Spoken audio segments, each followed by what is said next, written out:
নমস্কার, পোস্টেডে আপনাদের সবাইকে স্বাগত। শুরু করছি আজকের বিশেষ অনুষ্ঠান। আপনাদের সঙ্গে আমি সুপ্রিয়। গত কয়েকদিন ধরেই যে বিষয় নিয়ে আমরা আলোচনা করছি বা আলোচনা চলছে, তার বাইরে হয়তো আমাদের আজকেও সেই একই আলোচনায় থাকতে হবে। কিন্তু আজকে সবথেকে খুশির খবর, স্বস্তির খবর যেটা হচ্ছে যে বিএসএফ জওয়ান পূর্ণম সাউকে আজ ভারতের হাতে তুলে দিয়েছে পাকিস্তান পাক রেঞ্জার্স তরফ থেকে। 22শে এপ্রিলে পেহেলগাঁওয়ের জঙ্গি হামলার পরের দিন, ঠিক 23শে এপ্রিল, পাঞ্জাবের ফিরোজপুর বর্ডারে ডিউটি করতে করতেই পাকিস্তান ভূখণ্ডে চলে যায় পূর্ণম। তারপরে পাক রেঞ্জার্সদের হাতে এতদিন তিনি আটকে ছিলেন। ফ্ল্যাগ মিটিংও হয়েছিল দুদেশের, আলোচনা চলছিল, কিন্তু এই অস্থির অশান্ত পরিবেশে ভারত পাকিস্তানের মধ্যে যখন একটা টাগ অফ ওয়ার চলছিল, তখন হয়তো পূর্ণমকে দেশে ফিরিয়ে আনা সম্ভব হয়নি। কিন্তু এখানে বলতে হবে ভারতীয় কূটনীতির জয় বা ডিপ্লোম্যাটের জয়, যে ফের চাপে পড়ে পাকিস্তান বাধ্য হলেন পূর্ণম সাউকে ভারতের কাছে ফিরিয়ে দিতে। অবশ্যই হয়তো অনেকে মনে করছেন 2019-এর 22শে ফেব্রুয়ারি, যদি ভুল না বলি ডেটটা, অভিনন্দন বর্তমানের কথা হয়তো মনে করছেন, উইং কমান্ডার, যিনি পাকিস্তানের যুদ্ধ বিমানকে আক্রমণ করতে করতে পাকিস্তানে চলে গিয়েছিলেন, তারপরে তাকেও ছাড়িয়ে আনা হয়েছিল। সেটাও একটা কূটনৈতিক জয় ছিল ভারতের। আজ আরও একটা কূটনৈতিক জয়। জলে স্থলে অন্তরিক্ষে প্রত্যেকটা সামরিক বিভাগে ভারত যে পাল্লা দিচ্ছে পাকিস্তানের সঙ্গে এবং পাকিস্তানকে নাস্তানাবুদ করছে, তার প্রমাণ আমরা ইতিমধ্যে পেয়েছি।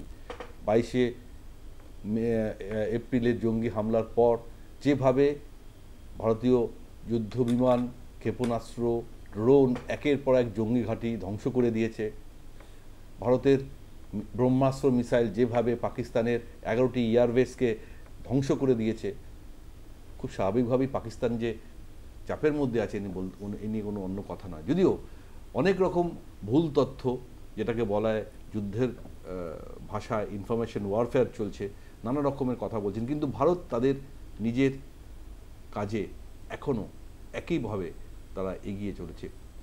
আমরা জানি গতকাল 3 জন লস্কর জঙ্গিকেও ভারত নিকেশ করেছে সোপিয়ানে, এবং প্রধানমন্ত্রী নরেন্দ্র মোদী গতকাল তার আগের দিন দুদিন তার ভাষণে খুব স্পষ্টভাবে বলে দিয়েছেন যে ভারতকে যদি আবার হামলা করে তার পাল্টা জবাব কিন্তু ভারত দেবে পাকিস্তানকে। এবং সন্ত্রাসবাদ নিয়ে কোনো আলোচনা কোনো মধ্যস্থতাকারীর মাধ্যমে হবে না, ভারত সরাসরি সেই আলোচনাই করবে, এবং কাশ্মীর নিয়ে তো কোনো তৃতীয় মধ্যস্থকারী থাকবে না। অর্থাৎ গোটা বিষয়টা এখন একটা জিনিস বোঝা যাচ্ছে যে রণনীতি, কূটনীতি বা রাজনীতি, ভারতের পরাক্রম কিন্তু সর্বস্তরেই আমরা দেখতে পেয়েছি, যে কারণে এখন গোটা বিশ্ব মানচিত্রে ভারত কিন্তু একটা অন্য জায়গা তৈরি করেছে, এবং সেটা প্রমাণ আমরা বারবার দিচ্ছি। কিন্তু তার মধ্যেই আজকে স্বস্তির খবর, সাউ পরিবারে যে এতদিন ধরে একটা অস্বস্তির মধ্যে কাটছিল এই পরিবারের সকল সদস্য, তার অন্তঃসত্ত্বা স্ত্রী, তার বাবা, তার মা, তার পরিবারের লোকজন, আজকে কিন্তু তারা কিছুটা হলেও স্বস্তি পেলেন, কারণ তাদের ঘরের ছেলে ঘরে ফিরেছেন। শুরুতেই আজকে আমাদের অনুষ্ঠান শুরু করব, তার আগে পূর্ণম সাহের ফিরে আসা নিয়ে আমাদের যে প্রতিবেদন, চোখ রাখবো সেখানে।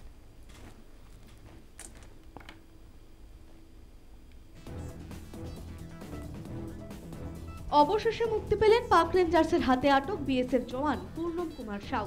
বুধবার তাকে মুক্তি দেওয়া হয়েছে। বিএসএফ জানিয়েছে সকাল 10:30 নাগাদ আটারি ওয়াঘা সীমান্ত দিয়ে ভারতে ফিরেছেন পূর্ণম। খুশির জোয়ার পূর্ণমের রিশার বাড়িতে। মিষ্টিমুখ করে আনন্দ ভাগ করে নেন পরিবারের সদস্যরা। ছেলের মুক্তির খবর পেয়ে খুশি পূর্ণমের বাবা মা, চোখে ছলছল করে আনন্দের অশ্রু। सभी भारतवर्ष के वासियों को मैं यही धन्यवाद यही कहूँगा कि हमारा लड़का हमारे इंडिया में आ गया पाकिस्तान से, इससे खुशी और क्या चाहिए। केंद्र सरकार, राज्य सरकार सबाई मिले আমার ছেলে জন্য লড়েছে, আর লড়ে আমার ছেলেকে আবার আপস ইন্ডিয়া নিয়ে এসে পাকিস্তান থেকে ফিরে নিয়ে চলে এলো, এটাই খুশি আমার সব থেকে। क्या पता चला गया कि हम अपना इंडिया में आ गया उधर। पूर्णम को छोड़ दिया। हाँ, अभी क्या बोलेगा? हाँ? अभी क्या बोलेगा? मुझे अच्छा बात है, छोड़ दिया था, खुशी हो गया इतना दिन बाद आपको लड़का आ रहा।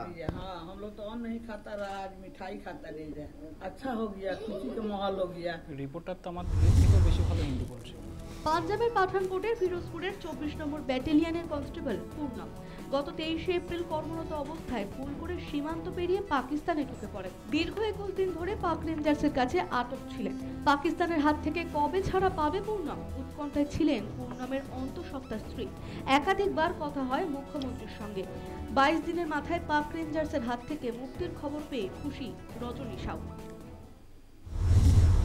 सही सलामत वो चले आए और बस और कुछ नहीं बोलना। हमारे साथ पूरी जनता थी, हमारी CM madam, chairman sir, Modi सरकार जी, सब कोई, प्रकाश भैया, सभी कोई थे हमारे साथ। तो सबको हाथ जोड़ के बहुत बहुत धन्यवाद कि कहीं ना कहीं बहुत बड़ा इन लोग का योगदान रहा है हमारे को, मेरे पति को लाने के लिए। तो सबको दिल से बहुत बहुत धन्यवाद। जितने दिन की उनकी नौकरी है वो कंटिन्यू करेंगे, मैं जानती हूँ उनको, वो देश के लिए हमेशा खड़े थे, खड़े रहेंगे, इसके लिए कोई ऑब्जेक्शन नहीं है। वो देखिए कुछ हमारे लाइफ में ना चढ़ाव उतार होते ही रहते हैं, तो कुछ बुरा समय जो था हमारा 22-23 दिन जो कट गया है, भगवान से मैं चाहूँगी कि मेरे दुश्मन को भी ऐसा दिन ना देखने को मिले। বুধবার একটি বিবৃতি প্রকাশ করে বিএসএফ জানিয়েছে তাদের নিরন্তর চেষ্টার পর পাক রেঞ্জার্সের সঙ্গে ফ্ল্যাগ মিটিং সফল হয়েছে। পূর্ণমকে প্রত্যর্পণ করেছে পাকিস্তান। উদ্বেগ কাটিয়ে ছেলের বাড়ি ফেরার অপেক্ষায় রয়েছে পরিবার। News time. সমস্ত উৎকণ্ঠার অবসান, খুব স্বাভাবিকভাবেই খুশির হাওয়া সাউ পরিবারে। ডিউটি করতে গিয়ে পাঞ্জাবের ফিরোজাবাদ সীমান্ত এলাকায় তিনি যখন ডিউটি করছিলেন তখন যেভাবে তিনি পাক ভূখণ্ডে চলে গিয়েছিলেন, তারপরে এতগুলো সময়, এতগুলো দিন তাকে খুব কঠিন সময়ের মধ্যে কাটাতে হয়েছিল। কি হয়েছিল সেখানে, যদিও এখনই তিনি বাড়ি ফিরবেন না, কারণ বিভিন্ন এজেন্সি তাকে হয়তো আলোচনা করবেন, তার সঙ্গে কথা বলবেন, জিজ্ঞাসাবাদ করবেন, কারণ যখন অন্য দেশ থেকে ভারতে ফিরে তাকে কিছু প্রোটোকল থাকে আইনের নিয়মে বা সামরিক নিয়মে, সেগুলো হয়তো ফলো করা হবে। কিন্তু কে ফেরালো পূর্ণম সাউকে? কেন্দ্রীয় সরকার না এই রাজ্যের মুখ্যমন্ত্রী মমতা বন্দ্যোপাধ্যায়? এই কৃতিত্ব নিয়ে কিন্তু দুই দলের মধ্যে ইতিমধ্যেই কিন্তু চলছে কৃতিত্ব নিয়ে কারাকারি, সাফল্য তুমি কার। খুব স্বাভাবিকভাবে আজকে শুরু করব এই বিষয় নিয়ে আলোচনা করবো। তার আগে আমরা আমাদের সাথে আলাপ করি। আজকে আমাদের যারা অতিথি রয়েছেন, আমার একদম বাদিকে রয়েছেন স্টুডিওতে তৃণমূল কংগ্রেসের সমর্থক রাজু ঘোষ। রাজুবাবু, আপনাকে স্বাগত। বাইরে থেকে রয়েছেন বিজেপির মুখপাত্র অ্যাডভোকেট সুপ্রিয় ঘোষ। সুপ্রিয়, তোমাকেও স্বাগত। আমাদের সঙ্গে রয়েছেন ডিফেন্স অ্যানালিস্ট আর কে শ্রীবাস্তব সাহেব, আপনাকেও স্বাগত। শুরু করব শ্রীবাস্তব সাহেবকে দিয়ে। আমরা জানি যে এই 22 তারিখের এই পেহেলগাঁওয়ের জঙ্গি হামলার পর যখন পূর্ণম সাউকে 23 এপ্রিল পাক রেঞ্জার্সরা তুলে নিয়ে যায় তাদের ভূখণ্ডে থাকার জন্য, তখন কিন্তু গোটা দেশ তার জন্য প্রে করছিল যে কত দ্রুত তিনি আবার ভারতে ফিরে আসতে পারেন বা তাকে ভারতের হাতে তুলে দেওয়া হয়।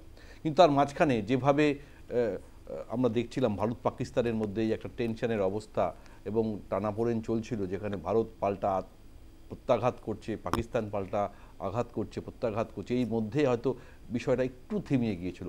কিন্তু যখনই সিজফায়ার হয়ে গেল দুটো দেশের মধ্যে, তারপরে দেখলাম যে এই প্রক্রিয়া আবার শুরু হলো এবং আবারও আমার মনে হয় যে ভারত ডিপ্লোম্যাটের জয় বা যেভাবে কূটনীতির মাধ্যমে এই মুহূর্তে পাকিস্তানকে চাপে রেখে পূর্ণম সাউকে আবার ফিরিয়ে নিয়ে আসা হলো, যদি একটু মানে আপনাদের ভাষায় যদি একটু ব্যাখ্যা করেন যে এটা কি খুব সহজ ছিল, না পাকিস্তান বাধ্য হলো পূর্ণম সাউকে ফিরিয়ে দিতে, যদি একটু ব্যাখ্যা করেন। নমস্কার, অনেক ভালো প্রশ্নটা আছে। চারটে জিনিস আছে এর মধ্যে, চারটে পয়েন্ট, তারপরে আমাদের একটা মেসেজ আছে। আজকে সব প্রথমে এটা যিনি আমাদের বিএসএফ এর যোদ্ধা ফেরত এসছেন, তো সব প্রথম সওয়ালটা হলো, প্রশ্নটা হলো, তো ওনাকে ছাড়ার জন্য কে ডিসিশন নিল? কি পাকিস্তানের রাজনীতিক মহল নিয়েছে? রাজনীতিক যারা আছেন, প্রধানমন্ত্রী আছেন, ডিফেন্স মিনিস্টার আছেন, ওরা নিয়েছে? ওদের স্বরাষ্ট্রমন্ত্রী আছে, ওরা নিয়েছেন? না পাকিস্তান আর্মি চিফ নিয়েছেন? এটা খুব খতিয়ে দেখা বহু জরুরি, এখনো বোঝা যাচ্ছে না, রাইট? নাকি এটা ওদের রেঞ্জার লেভেলে একটা কাজ হয়েছে, রেঞ্জার বলেছে আমাদেরই লোক ভারতের এতে আছে, সীমানায় আছে, আমরাও রিটার্ন করবো। তো এটা প্রথম যে কে ডিসিশন নিয়েছে 3 সপ্তাহ পর, আর আজকে অলমোস্ট 4 দিন পর যখন আমাদের সিজ ফায়ার, যখন সাসপেনশন অফ অপারেশন আছে, তারপর থেকে এই ওনাকে রিলিজ করার এটা হয়েছে, একটা অনেক গুরুত্বপূর্ণ তাহলে আমাদেরকে দেখতে হবে কোথায় থেকে ডিসিশন নিচ্ছে, ও আমাদেরকে কন্ট্রোল। আমরা শিওর যে পাক রেঞ্জারের ডিজি ওর কাছে ক্ষমতা নেই, তাহলে দুজনের ক্ষমতা আছে, একটা আছে আর্মি আর একটা আছে পলিটিক্যাল ডিসপেনশন, ওটা নাম্বার 1। নাম্বার 2, আজকে ওনার পরিবারগুলো বা আমরা সবাই সম্মিলিত হয়ে অনেক খুশি আছি। তাহলে একটা কথা বলে দিই আপনাদেরকে, একটা গান আছে হিন্দিতে, এ মাই মেরি क्यों फिक्र तुझे तेरी आंख से क्यों दरिया बहता है, तू कहती थी मैं चांद तेरा फिर चांद हमेशा रहता है। একজন ছেলে নিজের মায়ের সঙ্গে মিলেছে, আর এই ছেলে বারবার বলছিল নিজের মাকে, এ মা তেরি ফিক্র তুঝে কিউ তেরে আঁখ সে দরিয়া, তুমি কেন কাঁদছো, তুমি তো বলেছিলে আমি তোমার চাঁদ, চাঁদ অলওয়েজ থাকছে তোমার জন্য। একটা আমার বোন নিজের হাজবেন্ড থেকে দেখা করেছে, একটা বাচ্চারা নিজের বাবার সঙ্গে দেখা করেছে, কিন্তু একটা মেসেজ আছে এর মধ্যে। মেসেজটা আছে জানেন, এই পুরনো নতুন ইন্ডিয়া আছে, আর এই নতুন ইন্ডিয়াতে আমরা কাঁদি না, আমরা বলি या तो लड़के आएगा या फिर तिरंगे में लिपट के आएगा। एक गोली যদি আমরা বলি আর उसका एक गोला का जवाब আছে, তাহলে এই সওয়ালটা যদি একটা জওয়ান নিজের মাকে করছে, নিজের বউকে করছে, অনেক লোককে বলছে तलवारों पे सरवार दिए अंगारों से जश्न लगाया है, तब जाके ये सर पे हमने केसरिया रंग लगाया है। অনেক একটা সিপাহী যারা আমাদের যোদ্ধারা আছেন, যারা আমাদের সীমানায় আমাদের যুদ্ধ করছেন, ওরা গ্রেট, ওরা অনেক গ্রেট, রাইট? আর ওরা অনেক পরীক্ষণ পর, অনেক করার পর ওখানে আছেন আর ডিউটি দিচ্ছেন। তাহলে আমাদের পুরো যে দেশবাসী আছি আমরা ওদের সঙ্গে আছি, আর ওদের ফ্যামিলি ইন পার্টিকুলার, ওদেরকে এই কথা দিয়ে বলা হচ্ছে আমাদেরকে কি ভাই তুমি আমাদের জন্য কাঁদো না, তুমি আমাদের জন্য গর্ব করো, আমরা আছি, রাইট? আর আমরা আছি, আমাদের গর্ব আছে। নাম্বার 2। Number 3, media. এই যে মিডিয়া যদি না থাকতো, যদি মিডিয়া না থাকলে এটা এরকম কিছু হতো না। আমরা মিডিয়া সম্মিলিত ভাবে প্রত্যেকজন লোক, যত আমাদের ভারতে যতগুলো মিডিয়া আছে, এত জবরদস্ত চাপ তৈরি করলো যে সরকারি নয়, ইন্টারন্যাশনাল যেটা কমিউনিটি আছে, ওরা হিউম্যান রাইটস অর্গানাইজেশন আছে, ওরা সবাই এদিকে তাকাচ্ছিল একজন ক্যাপচার্ড আমাদের যোদ্ধা, বিএসএফ এর যোদ্ধা, ওকে ওর সঙ্গে কি ডিলিং করছে পাকিস্তান, এন্ড পাকিস্তান ফোর্স হয়েছে, ওনাকে বাধ্য করা হয়েছে এনাকে ফেরত করতে। That is point 3। পয়েন্ট 4, অনেকগুলো জিনিস আছে যেটা এখন ডিসাইড হবে। একটা ইনকোয়ারি তো হবেই, কি আমাদের যোদ্ধা কেন একলা গেছিলেন, না ওনার সঙ্গে কোনো পেট্রোল ছিল না কি আছে ওটা আমরা জানি না, ওটা নিশ্চয়ই ওদের ইনকোয়ারিতে বেরোবে, কি কেন কোন সার্কামস্টান্সে নাকি ধরা হয়েছে। That is point 1। পয়েন্ট 2, এখন আজকে যখন উনি এসছেন আমাদের কাছে, তখন একটা ডিআইজি আইজি লেভেলে একজন লোক ওনার সঙ্গে কথাবার্তা করছে, আর একটা ক্রনোলজিক্যালি যেটা আমরা বলি, time to time, minute to minute ওনার সঙ্গে জিজ্ঞেস করা হবে কি তোমার সঙ্গে কি করে ট্রিটমেন্ট হলো, কোনো তোমাকে মেডিসিন দেওয়া হলো, তোমাকে কি কি কোয়েশ্চেন করা হলো, তোমার চোখে কোনো জিনিস দেওয়া হয়েছে, তোমার বডিতে কোনো ইমপ্লান্ট বসানো আছে, তোমাকে কোনো সময় বেহোশ দিয়েছে, তোমাকে কোনো সময় ড্রাগস দিয়েছে, তোমার কোয়েশ্চেনিং কি কি করলো, এসব জিনিস এটা টপ সিক্রেট। এই টপ সিক্রেট আমাদের লোকের মধ্যে আর ওদের মধ্যে এটা চলবে। তাই জন্য আপনাদের থেকে হাত জোড় করে আমি বিনতি করছি, ওই যে আমাদের যোদ্ধা আছেন একে কিছুদিন আমাদের কাছে থাকতে হবে। এটা রাশ করবেন না কি আমাকে কোয়েশ্চেন আমি বাইট নেবো, নো। উনি এখন একটা এনিমি টেরিটরি যার উপরে আমরা বিশ্বাস করি না, ওদের কাছ থেকে আমাদের ফেরত এসছেন, তাহলে আমাদের একটা ডিউটি আছে কি আমাদের যেটা প্রসিজার আছে ওটা করে দেখতে হবে। কেন যে এই জায়গাতে অনেকগুলো পাকিস্তানিরা, ওর অনেকগুলো জিনিস, আমাদের অনেকগুলো অভিজ্ঞতা আছে 1999 থেকে এখন পর্যন্ত, ওরা কিন্তু ওদের উপরে বিশ্বাস করা যায় না। ওরা যা মেথড গুলো, যারা ক্রুড মেথড, যেটা আপনার এই সন্ত্রাসবাদী সংগঠন, ওরা সব শিখে নিয়েছে Pakistan army. Pakistan army is no more professional army, Pakistan army হলো একটা সন্ত্রাসবাদীর আর্মি। তাহলে আমাদেরকে অপেক্ষা করতে হবে, আমাদেরকে দেখতে হবে এই 3-4 দিনের মধ্যে যখন রেস্ট এন্ড রিকুপ হচ্ছে, যখন ওনার কথা হচ্ছে, তখন উনি কি করবেন। বেশ বেশ বেশ আমি সুভাষ সাহেব, আমি আবার আপনার কাছে আসবো। আপনার ব্যাখ্যাটা আমি বুঝলাম, যে যেটা আমি বলার চেষ্টা করছিলাম, যে এখনই তিনি বাড়ি ফিরতে পারছেন না, কিছু প্রোটোকল মেনে, কিছু নিয়ম মেনে তাকে জিজ্ঞাসাবাদ করা হবে, তাকে মেডিকেল টেস্ট করা হবে, তারপরে তাকে রিলিজ করা হবে। অবশ্যই আমরা ফিরবো, তার আগে ছোট্ট একটা বিজ্ঞাপন বিরতি নিয়ে ফিরছি, সঙ্গে থাকুন। ফিরে এলাম বিজ্ঞাপন বিরতির পর। পূর্ণম সাউয়ের মুক্তির পরেই তার কৃতিত্ব নিয়ে কিন্তু ইতিমধ্যেই টানাপোড়েন শুরু হয়ে গেছে তৃণমূল আর বিজেপির সঙ্গে। কারণটা খুব পরিষ্কার, কারণ পূর্ণম সাউ যখন পাকিস্তান রেঞ্জার্সদের কাছে আটকে রয়েছে, তখন অবভিয়াসলি দেশের তরফ থেকে কেন্দ্রীয় বিদেশ মন্ত্রক বা সামরিক দপ্তর থেকে বারবার যোগাযোগ করা হয়েছিল। পাশাপাশি এ রাজ্যের বাসিন্দা যেহেতু পূর্ণম বাড়ি তার ঋষিরায়, রাজ্যের মুখ্যমন্ত্রী মমতা বন্দ্যোপাধ্যায়ও অনেকবার তার সঙ্গে যোগাযোগ রেখেছেন, তার পরিবারের সঙ্গে যোগাযোগ রেখেছেন। কিন্তু আজকের মুক্তির পরেই দেখলাম একটা অন্যরকম ছায়া বা অন্যরকম আলোড়ন রাজ্য বঙ্গ রাজনীতিতে দেখতে পেলাম।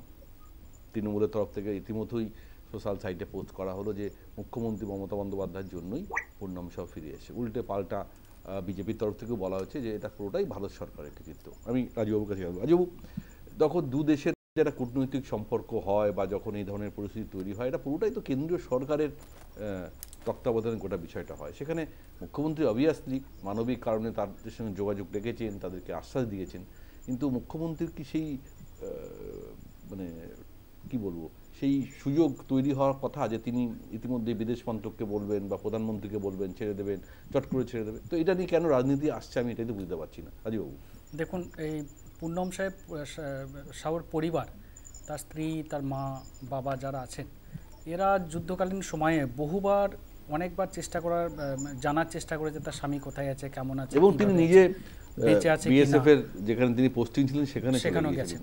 তো নানানভাবে চেষ্টা করেছে। সেই সময় কিন্তু কেন্দ্র সরকারের তরফ থেকে কোনোভাবেই এই পরিবারের পাশে দাঁড়ানো হয়নি এবং সহযোগিতা করা হয়নি, কোনো ইনফরমেশনও দেওয়া হয়নি। সেটা তো সেই পরিবার, এই তথ্য কোথায় পেলেন? ওই পরিবার অনেকবার বিভিন্ন মিডিয়ায় বলেছে যে আমরা বুঝতে পারছি না কেমন আছে, কোথায় আছে, তার স্ট্যাটাস কি। বিভিন্ন যারা কেন্দ্র বিরোধী রাজনৈতিক দল তারাও এটা নিয়ে আওয়াজ তুলেছে যে বর্তমান সেই যে এখন পাকিস্তানের হাতে বন্দী আছে তার স্ট্যাটাস কি আছে। অর্থাৎ এই বিষয়টা কিন্তু সম্পূর্ণ ধোঁয়াশার মধ্যে ছিল। অমিত শাহজিকে বারবার বলতে শোনা গেছে, আসাম থেকে তিনি বলতে শোনা গেছেন যে আমরা যারা এই হিন্দু বোনদের উপর অত্যাচার করেছে, যাদের স্বামীকে মেরেছে, তাদেরকে আমরা চুন চুনকে हम लोग पाकारकुश को मारेंगे। তো সব কিছু তিনি বলেছেন। একটি বারের জন্য এই বাংলা ছেলে এই পুনম পরিবারের কথা বলা হয়নি। মমতাদি যখন এই বিষয়টা নিয়ে তৎপর হলেন, যখন ওই পরিবারকে কথা দিলেন, তার স্ত্রীকে কথা দিলেন যে আমি আমার মতো করে চেষ্টা করছি, আমি দেখছি কিভাবে তাকে ফিরিয়ে আনা যায়, তুমি চিন্তা করো না, আমি তোমার পাশে আছি। দিদি যখন তৎপর হলো এই ইস্যুটাকে নিয়ে, যখন এই ইস্যুটা নিয়ে দিদি তৎপর হয়েছে, তখন বিজেপি টনক নড়েছে, তখন কেন্দ্র সরকারের টনক নড়েছে যে না, এটা নিয়ে তাহলে আমাদের ক্রিমটাকে খেতে হবে। তখন কিন্তু দিদি চাপে পড়ে কেন্দ্র সরকার বাধ্য হলো। আপনি বলছেন সেই কানেকশন মমতা বন্দ্যোপাধ্যায়ের আছে, তিনি বিদেশ মন্ত্রক, স্বরাষ্ট্র দপ্তর, মমতাদির এখতিয়ারের মধ্যে পড়ে না, কিন্তু মমতাদি চোখে আঙুল দিয়ে দেখিয়ে দিয়েছে যে এটা তোমার প্রয়োজন, এটা তোমার কর্তব্য।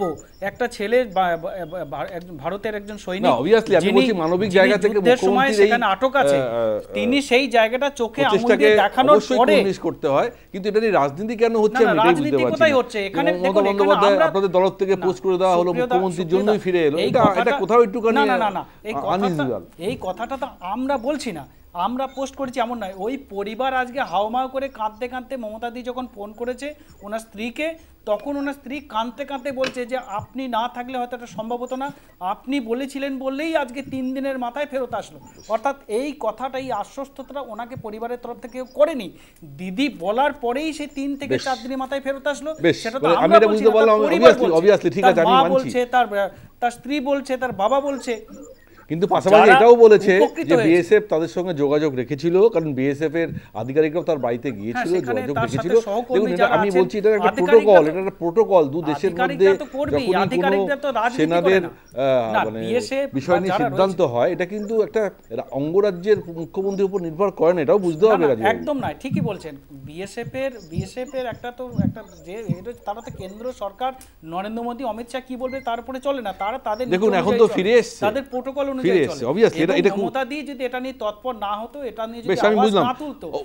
দাবি পাল্টা দাবি এটা চলতেই থাকবে। আমার বিজ্ঞাপনের সময় হয়ে গেছে, আমি ফিরবো, আমি সুপ্রিয়র উত্তর নেবো, তার আগে ছোট্ট একটা বিজ্ঞাপন বিরতি, ফিরে আসছি। ফিরে এলাম বিজ্ঞাপন বিরতির পর।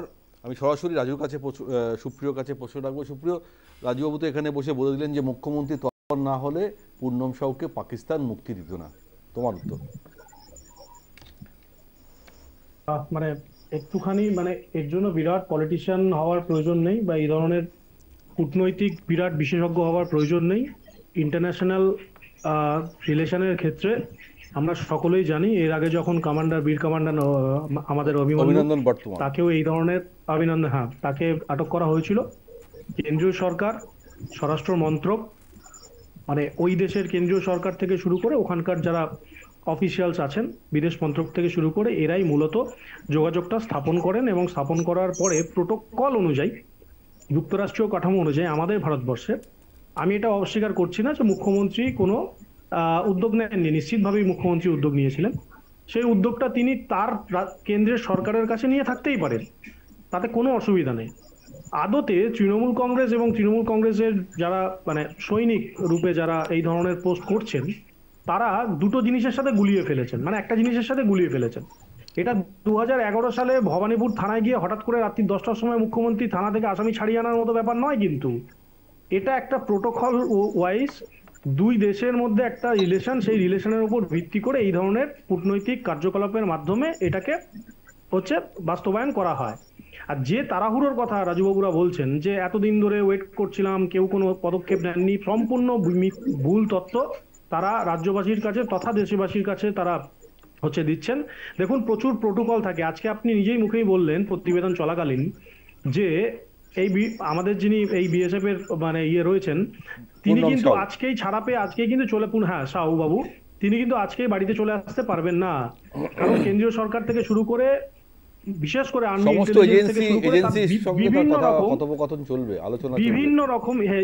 বিভিন্ন রকম পরীক্ষা নিরীক্ষা তার উপর দিয়ে হবে, কারণ তিনি পাকিস্তানের কাছে আটক ছিলেন। স্বাভাবিকভাবেই এই প্রোটোকলগুলো আমার মাথায় ঢুকবে না, রাজুবাবুর মাথায় ঢুকবে না, আপনার আমার মাথায় ঢুকবে না। এই ইন্টেলিজেন্সের ব্যাপারটা ইন্টেলিজেন্সদের করতে দিলেই ভালো হয়। আর দ্বিতীয় ব্যাপার, এটা তো দেখুন একটা সাধারণ জ্ঞান যে বৈদেশিক কোনো কূটনৈতিক বিষয় হলে মুখ্যমন্ত্রী হঠাৎ করে শাহবাজ শরীফকে ফোন করলে চালিয়ে আনলেন, ব্যাপারটা তো এরকম নয়, কারণ আপনার এখতিয়ারের মধ্যেই এটা পড়ে না। আমি আবার বলছি, মুখ্যমন্ত্রী নিশ্চিতভাবেই হয়তো প্রধানমন্ত্রী থেকে শুরু করে তাদের দপ্তর থেকে শুরু করে তাদের সাথে আলোচনা করেছেন, বলতেই পারেন তার রাজ্যের একজন বাসিন্দা, তাতে তো আমাদের কোনো অসুবিধা নেই।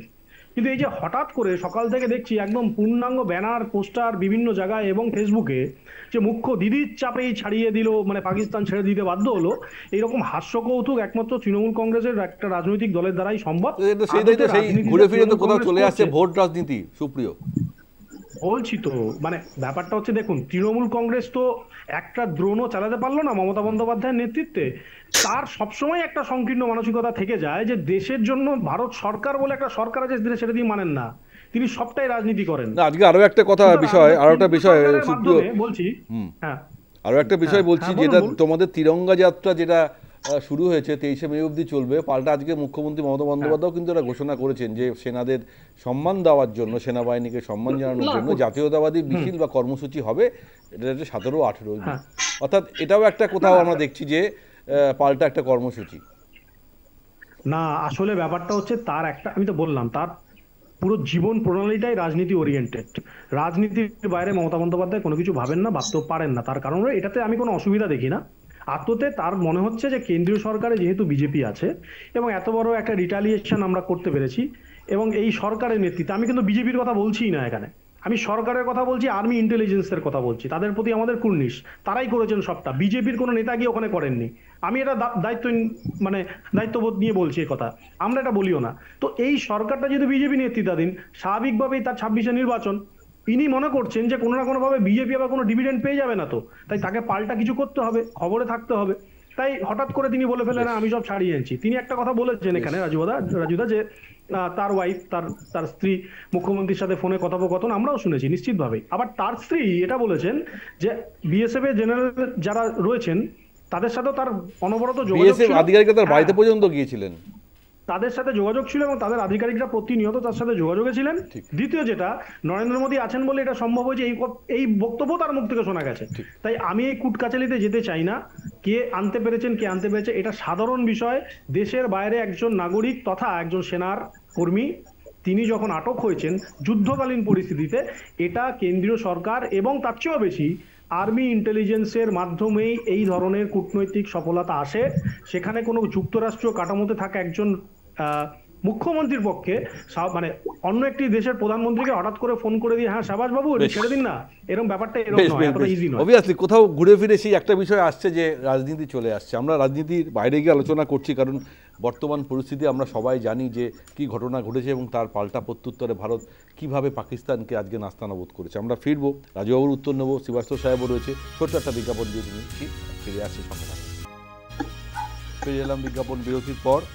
আমি শ্রীবাস্তব সাহেবের কাছে যাবো। তার আগে শ্রীবাস্তব আপনার কাছে জানতে চাইবো, আমরা ভারতের সামরিক অস্ত্রগুলো সব দেখে নিয়েছি, ভারতের ক্ষেপণাস্ত্র দেখেছি, ভারতের ড্রোন দেখেছি যে কিভাবে লাইন অফ কন্ট্রোল না টপকে কীভাবে একের পর এক জঙ্গি ঘাঁটি ধ্বংস করা যায়। আবার এটাও দেখেছি যে পাকিস্তানের ছোড়া ড্রোন ক্ষেপণাস্ত্র কীভাবে আমাদের এয়ার ডিফেন্স সিস্টেম S-400 কীভাবে থামিয়ে দিয়েছে। কিন্তু আজকে উড়িষ্যার গোপালপুরে আরও একটি অ্যান্টি ড্রোন সিস্টেম আমরা দেখেছি, যেটার পরীক্ষামূলক উৎক্ষেপণ হলো, যাকে বলছে ভার্গবাস্ত্র, এবং এটাও বলছে অত্যন্ত দেশীয় প্রযুক্তিতে তৈরি এই অ্যান্টি ডিফেন্স সিস্টেম। যদি এটা নিয়ে একটুখানি বলেন, এটা ভারতের কাছে কতটা বড়, মানে ভারতের আকাশের প্রতিরক্ষা ব্যবস্থায় কতটা শক্তিশালী করলো, যদি একটুখানি ব্যাখ্যা করেন। দেখুন, এই ইউক্রেন রাশিয়া ওয়ার, এই যুদ্ধে আপনার একটা জিনিস দেখা গেল যে কনভেনশনাল যেটা ওয়ার আছে ওটা চেঞ্জ হয়ে গেছে, nature of war has change. ওর মধ্যে ড্রোন একটা অনেক ইম্পর্টেন্ট রোল প্লে করছে। পাকিস্তান যেটা দেখলেন, আপনাকে আজকে একটা খবর দিয়ে দিই, এই অপারেশন সিন্দুরে সিয়ালকোটে আপনার তুর্কিয়ে 2 জন সার্ভিং সোলজার মারা গেছে। ওরা কি করেছিল, পাকিস্তান হয়ে ওখান থেকে ড্রোন অপারেট করছিল আমাদের জম্মু এলাকায়। না, পাকিস্তানে যেটা আপনি ড্রোনের কথা তো শুনছেন, ওই ড্রোনটা আপনার ওদের স্মাগলারের কাছে আছে, যারা ট্রান্সপোর্টার স্মাগলিং করছে। ওরা ওখান থেকে ড্রাগস পাঠাচ্ছে, ওদের মধ্যে ওদের কিছু ফেক কারেন্সি পাঠাচ্ছে, ওর মধ্যে কিছু অস্ত্র শস্ত্র ওয়েপন গুলো পাঠাচ্ছে, যেটা এটা এখানে প্রবলেম হতে পারে। আর ওর কাউন্টার মেজার আমাদের কাছে আছে, ওটা আমরা দেখিয়ে দিয়েছি। Right, this is point 1। Point 2, দেখুন আজকে যখন আমরা বিএসএফ এর বীর যোদ্ধা সম্বন্ধে বলছি, তাহলে দেখুন আমরা তো সব নেতাজি সুভাষচন্দ্রের অনুগামী। উনি কি করতেন, গান, আমাদের ইন্ডিয়ান ন্যাশনাল, আমার আজাদ হিন্দ ফৌজের অনেকগুলো গানগুলো আছে যেটা দেশকে এক করেছে আর আমাদের মধ্যে রক্তটা গরম করে দেয়। ওরকমই অনেকগুলো গান আছে, যার মধ্যে আমি একটা কোট করছি, যেটা আপনার আজকে পরিস্থিতিতে, যেটা আমাদের বিএসএফ এর বীর যোদ্ধা আর ওর পরিবারের জন্য, আমি আগে ওরটা মায়ের জন্য মেসেজ দিয়েছিলাম, আর ওর জন্য বউ জন্য কি বলছে জানেন একটা ফৌজি? আমি আপনাকে বলছি 4 লাইনে, ও हीर मेरी, ओ हीर मेरी तू हंसती रहे, ओ हीर मेरी तू हंसती रहे, तेरी आंख में जरा सा गम न हो, जिस चेहरे पे मैं मरता था उसका उजाला कम न हो। ও আর নিজে ওয়াইফকে বলছে যে তুমি চিন্তা করো না, আজকে আমার বোন নিজে হাজবেন্ডকে ফেরত পেয়েছে, কংগ্রেচুলেশনস। কিন্তু আমি আপনাকে বলে দিই, এটা নতুন ভারত, জিনিসগুলো চেঞ্জ হয়েছে। এই আজকে যে আপনি যদি আজকে লতা মঙ্গেশকরের যদি গানটা গান ওরা আমরা পছন্দ করছি, আমি বলছি না কি ওটা খারাপ বা ভালো, কিন্তু আজকের পরিস্থিতি যেটা চেঞ্জ পরিস্থিতি আছে, যেখানে জনজাগরণ হয়েছে, আমাদের দেশে একটা জাগরণ হয়েছে, ওর মধ্যে যদি আপনি বলেন মেরে বতন কে লোগো যারা আঁখ মে ভরতো পানি, আই ফিল ওটা এখন মানাচ্ছে না। এখন ভারত এখন অনেক শক্তিশালী দেশ, এবং ব্রহ্মাস মিসাইল চালিয়ে আমরা সেটা দেখিয়ে দিয়েছি যে পাকিস্তানের 11টা এয়ারবেসকে কীভাবে ধ্বংস করতে হয়, এবং আমরা সেই কারণেই তারা হয়তো বাধ্য হয়েছে আমেরিকার সাহায্য নিয়ে এই সিজফায়ার করতে। অবশ্যই শ্রীবাস্তব সাহেব আমি আসবো, তার আগে একটা ছোট্ট বিজ্ঞাপন বিরতি নেব, ফিরে এসে বাকি বক্তাদের সঙ্গে কথা বলবো, সঙ্গে থাকুন। ফিরে এলাম বিজ্ঞাপন বিরতির পর। তবে এর মধ্যে আরও একটি খুব খবর, যে খবরটা নিয়ে আলোচনা অবশ্যই করতে হচ্ছে, কর্নেল সোফিয়া কুরেশিকে নিয়ে আজকে যে বিতর্ক তৈরি হয়েছে। মধ্যপ্রদেশের একজন মন্ত্রী বিজয় সাউ, তিনি এমনভাবে একটি কথা বলেছেন জঙ্গিদের বোন বলে সম্বোধন করে, জানিয়ে কিন্তু গোটা ভারতবর্ষে আলোচনা শুরু হয়েছে, এবং সমালোচনা তো অবশ্যই রয়েছে। আমি জানি না কেন, কি কারণে কর্নেল সোফিয়া কুরেশিকে এই ধরনের বক্তব্য শুনতে হবে, এটাই আমাদের দেশের মধ্যে থেকে কেন এই ধরনের একজন সেনাকর্মীকে এইভাবে কথা শুনতে হবে, যেখানে তাকে সিম্বলিক এই অপারেশন সিন্দুর ব্যাখ্যা করার জন্য বিদেশ মন্ত্রকের তরফে যখন সাংবাদিক বৈঠক হয় তাকে বসানো হয়েছে। আমি জানি না, এই প্রশ্নই আমি সুপ্রিয় কাছে রাখবো। এটাও কিন্তু একটা সেটব্যাক। আমি জানি না বিজেপিকে অস্বস্তিতে ফেলার জন্য যথেষ্ট, যদিও তার বিরুদ্ধে এফআইআর করা হয়েছে, আদালতে মামলাও হয়েছে, তবুও তাকে এইভাবে কেন বিতর্কের মধ্যে ফেলে দেওয়া হলো, এটা কিন্তু বড় প্রশ্ন। সুপ্রিয়, কীভাবে ব্যাখ্যা দেবে এটা? কিছু নেই, একদম পরিষ্কার পরিচ্ছন্ন কথা। আমাদের ভারতীয় জনতা পার্টির প্রথম বাস্তবিক নীতি হলো সবার আগে আমাদের কাছে হলো আমাদের দেশ, এবং তার পরবর্তীকালে পার্টি, এবং তার পরবর্তীকালে যদি কিছু থেকে থাকে সেটা ব্যক্তি। এটা আমাদের পলিটিক্যাল স্ট্যান্ড, আজ থেকে নয়, 1980 সাল থেকে।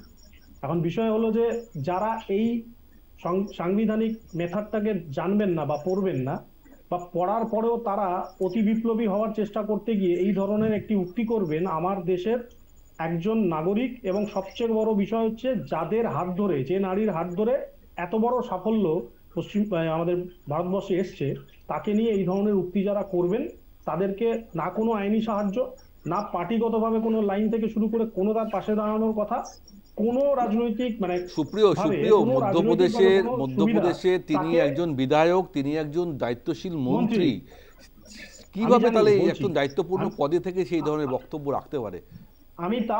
আমি সেটাই তো বলছি যে এত বড় দায়িত্বে থাকার পরেও বেসিক আমাদের পার্টির সংবিধানের যে লাইন, সেটা যদি তার না জানা থেকে থাকে, তার লড়াই, তার এই কুরুচিকর মন্তব্যের যে পরিণাম হবে, সেই পরিণামটা ভুক্তভোগী তাকেই হতে হবে।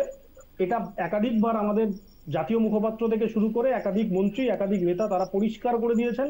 আমি সামান্য একজন মুখপাত্র হিসাবে এটুকুই বলতে পারি, এই ধরনের উক্তি থেকে তাকে বিরত থাকা উচিত ছিল, এবং এর জন্য পার্টি তার পাশে, আশেপাশে কোথাও থাকবে না।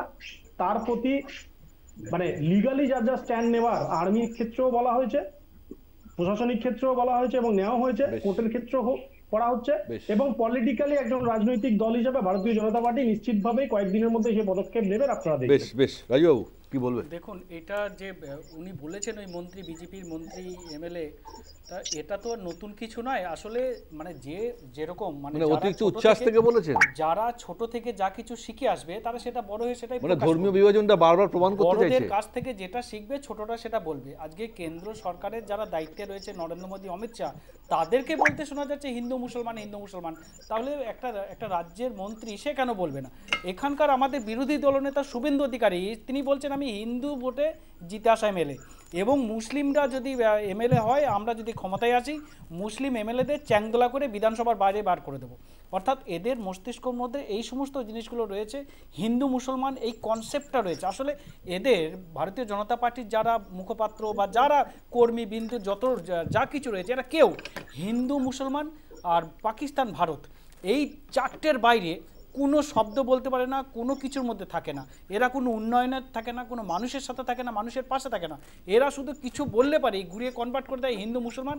আজকে বেশ রাজু, আমি এটুকু বলতে পারি, এই মুহূর্তে ধর্মীয় বিভাজন বা এরকম একটা কথা বলুন, যে বিষয় নিয়ে আমাদের মনে হয় এই জায়গা থেকে আমাদের নিজেদেরকে বিরত রাখা উচিত। অবভিয়াসলি একজন দায়িত্বপূর্ণ মন্ত্রী, বিধায়ক বিজেপির, তিনি বিজয় সাহ এই ধরনের ঘটনা কেন করলেন, দল নিশ্চয়ই তাকে শোকজ করবে বা তাকে সাসপেন্ড করবে, তাকে দল থেকে বার করবে কি করবে সেটা পরের বিষয়। কিন্তু এই মুহূর্তে সত্যি এটা কখনোই কাম্য ছিল না কর্নেল সোফিয়া কুরেশির জন্য। খুবই স্বাভাবিক। তবে বলে না, ভারত একটা এমন দেশ, এমন বিষয় সামনে চলে আসে, তখন কিন্তু আমাদের বিতর্ক এমনভাবে সে আলোচনার মধ্যে ঢুকে পড়ে, তখন কিন্তু আমরা সেখান থেকে নিজেদেরকে সরিয়ে রাখতে পারি না। আমি যেহেতু আমাদের অনুষ্ঠান একদম শেষের দিকে এসে, আমি শ্রীবাস্তব সাহেবকে জানতে পারি। শ্রীবাস্তব সাহেব, আমাদের দেশের প্রধানমন্ত্রী যেভাবে তার বক্তব্য রেখেছেন, গত দুদিন ধরে আমরা দেখেছি, বিদেশ মন্ত্রকের মুখপাত্র রণদীপ জয়সওয়াল তিনিও তার বক্তব্য রেখেছেন যে আমেরিকা যতই মধ্যস্থতা করার চেষ্টা করুক বা নিজেদেরকে সামনে নিয়ে এসে বলার চেষ্টা করুক সিজফায়ার করেছে, কিন্তু ইন্ডিয়া এমনভাবে তাদের সামরিক অস্ত্রে পাকিস্তানকে কাত করে দিয়েছে, পাকিস্তান এখন বুঝতে পারছে যে তাদের হাতে আর কিছু নেই, এই সিজফায়ারটা করতে হবে। অর্থাৎ এই যে পাকিস্তানকে চাপে ফেলে দেওয়া, what is the next step of India, এটা যদি একটু ছোট্ট করে ব্যাখ্যা করেন। দেখুন, এটা পাকিস্তান আর ইন্ডিয়া বাইনারিতে আপনি কাইন্ডলি এটা ভুল করবেন না দেখতে। এটা একদিকে ছিল চাইনাস টেকনোলজি, যেটা পাকিস্তান আর অন্যদিকে ছিল rest of the world economic. আমাদের কাছে ডিফেন্স ক্রিটিক্যাল টেকনোলজি এসে গেছে, তাই জন্য আমরা ওদেরকে 3 দিনের মধ্যে আমরা অনেকগুলো কিছু ড্যামেজ করতে পেরেছি। আর আমরা যা পলিটিক্যাল ডিসিশন নিয়েছি ওটা অদ্ভুত, ওরকম অতুলনীয়। আমাদের মধ্যে একটা জনচেতনা হয়েছে, জনসঞ্চার হয়েছে, এটা আগে কোনোদিন দেখা যেত না। লক্ষ লক্ষ মানুষ পুরো ভারতে 2 দিন ধরে রাস্তায় আছে। আমি আপনাকে বলে দিই, সব political party irrespective of their ideology and all, ওরা সব সাপোর্ট করেছে, এক্সেপ্ট ফর এক দুটো যারা চায়না পয়সা নিয়ে খেলাখেলি করে ওদের ছাড়া, চাই সরকার হোক মানে গভর্নমেন্ট ইন পাওয়ার বা অপোজিশন ইন অপোজিশন, ওরা সবাই এটা সাপোর্ট করেছে। এটা this is the nation which আমরা এটা দেখছিলাম। আলোচনা হবে, কথা হবে, এর মধ্যে কোনো সন্দেহ নেই। কেউ মধ্যস্থতা করেছে না করেছে, ultimately victors has many claimant and defeat is an orphan. আজকে পাকিস্তান দিয়ে তো কেউ কথা বলতে চাইছে না, সবাই ইন্ডিয়া যেটা ভিক্টরি করেছে বলছে আমি ছিলাম। Yes, all of you are there. আমাদের 140 কোটি ভারতের লোক ছিল, আমাদের মিডিয়া ছিল। আপনারা যদি না থাকতেন, মিডিয়া যদি না থাকতো, এরকম জিনিস আমরা করতে পারতাম না। তাই জন্য আপনাদের এই মিডিয়াও কিন্তু প্রচুর ফেক নিউজ বাজারে ছেড়েছে। এমন মিডিয়ায় নিউজ হয়েছে যে ইসলামাবাদ ভারত দখল করে নিয়েছে, লাহোর দখল করে নিয়েছে। একের পর এক এটা নিয়ে সমালোচনা আলোচনা আছে। ইন্টারন্যাশনাল মিডিয়ায় কিন্তু এই খবরগুলো অনেক সংবাদ মাধ্যম সেটা করেছে, কিন্তু সেই সংবাদ মাধ্যমের খবরের সোর্স কি সেটা নিয়ে অনেক প্রশ্ন আছে, বিতর্কও আছে। যেমন ভালো হয় আর তেমন খারাপও হয়। কিন্তু যে এয়ারবেসে ভারত আঘাত হেনেছে এটা তো সত্যি। আজকে হয়তো খবরের মারপ্যাচে অনেক বিষয় এমনভাবে সামনে এসছে, তখন হয়তো সে তার লজিক্যাল বিষয়টা স্টাবলিশ করতে পারেনি। কিন্তু পরবর্তীকালে যখন ভারতের বিভিন্ন দপ্তর থেকে, সেনা দপ্তর থেকে যখন বিবৃতিতে বলা হয়েছে যে পাকিস্তানের 11টি এয়ারবেসে কীভাবে ভারতের ব্রহ্মাস্ত্র মিসাইল আঘাত এনেছে, এটা তো একটা ফ্যাক্ট। হয়তো সেদিনকে রাত্রিবেলা আমরা হয়তো বুঝতে পারিনি, কিন্তু আঘাত তো হেনেছে। যদিও বিশ্বাস তো রাখতে হবে দেশের সমস্ত সাধারণ মানুষকে। এবং এই মুহূর্তে আজকে একটাই স্বস্তির খবর যে পূর্ণম সাউ বিএসএফ জওয়ান তিনি মুক্ত হয়েছেন, তিনি দেশে ফিরেছেন। এবার তিনি বাড়ি ফিরবেন হয়তো কয়েকদিন পর। তার জন্য আমাদের সবার তরফ থেকে অবশ্যই অনেক শুভেচ্ছা রইল। তার পরিবার নিশ্চয়ই অনেক উৎকণ্ঠায় দিন কাটিয়েছেন, তার স্ত্রী, তার মা, তার বাবা। ফলে এখন তাকে আবার নতুন করে ভাবতে হবে। তবে এর মধ্যে এটা ঠিক, তার পরিবার জানিয়ে দিয়েছেন যে প্রয়োজন হলে তিনি আবার সীমান্ত রক্ষী হিসাবে আবার তার নিজের কাজে জয়েন করবেন। এটাই হচ্ছে আমাদের আসল পরিচয়, একজন সেনার আসল পরিচয়। আমাদের অনুষ্ঠান এখানেই শেষ করতে হবে। উপস্থিত অতিথিদের অনেক ধন্যবাদ আমাদের সঙ্গে থাকার জন্য। আপনাদের news time, any time, all the time.